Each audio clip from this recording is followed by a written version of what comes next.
Greetings and salutations, this is Imperator Vespasian and his trusty sidekick. Hello!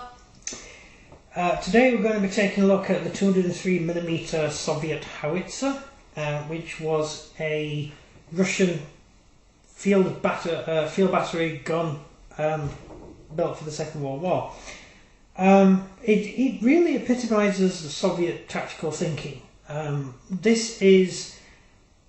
I've had this named the Make It Go Away gun.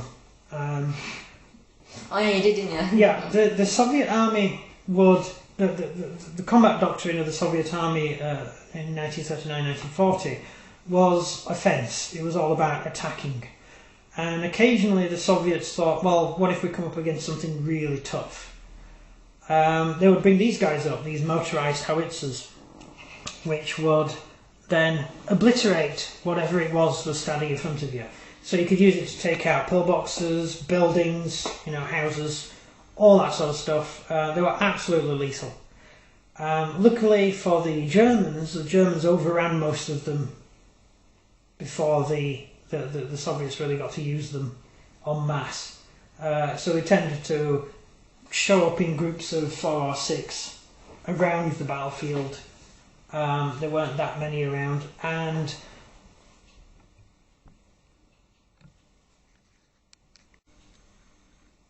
they had a tendency of not having enough shells equipped to them because it was quite hard to get the logistics running properly because the Germans were invading them.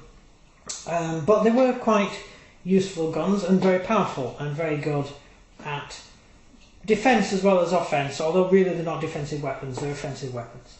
There would be the guns brought up with the infantry vanguard, so you would have the tanks going first and break through the enemy lines, and then these guys would come up, and if there were any strong points the tanks had ignored, these would be used to destroy them. So really didn't fit into the Soviet way of war after Barbarossa, where the Russians were mostly on the defensive. So they weren't taking on German pillboxes and stuff. They were taking on fast-moving German units, infantry units, tanks, things like that. So that is not what this is built for. This is built to take out buildings. However, we did build this one because we're going to probably need it, given that we're doing early war and we're doing the invasion of Poland and things like that, so they were heavily used for those battles. Yeah. I can't wait to see it in action because I haven't used it yet. We haven't used it yet, no. It's got a range of 72 inches, which is basically the entire table.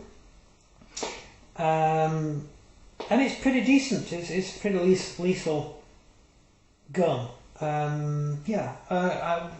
It's good.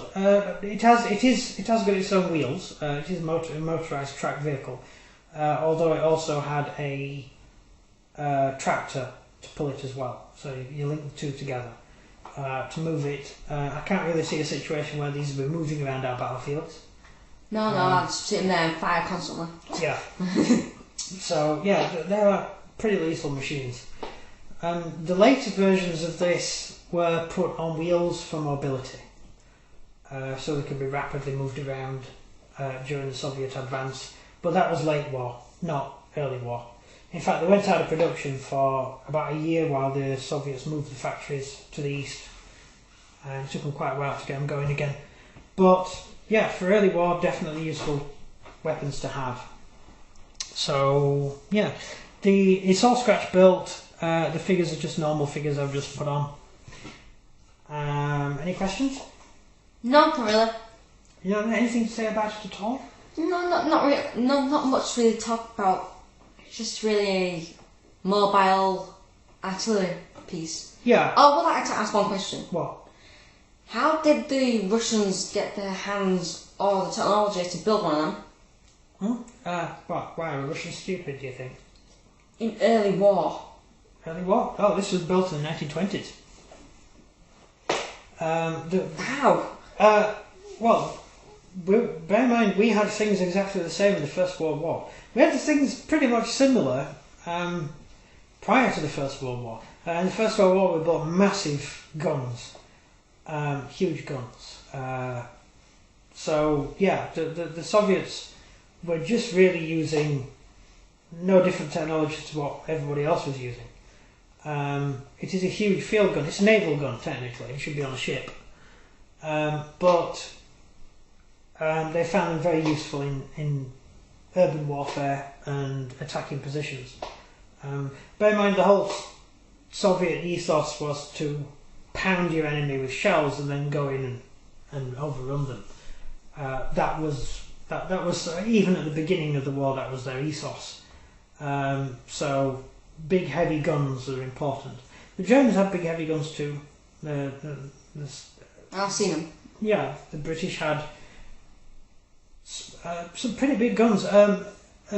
We lost most of our heavy guns during the initial stages of the war because we left them on the beaches when we fled Normandy. Rather than use them, we decided to just spike them and run away. And some of them we didn't even spike, so the Germans used them in the Atlantic Wall. So we did lose a lot of our guns, and we didn't have the tooling to make them again. So we lost a lot of them. It's things like the 60-pounder and things like that. So yeah, most of them were World War I era guns anyway. So next one. That's all. That's all. That's all. Right. So just taking a look at the model. All scratch built. Found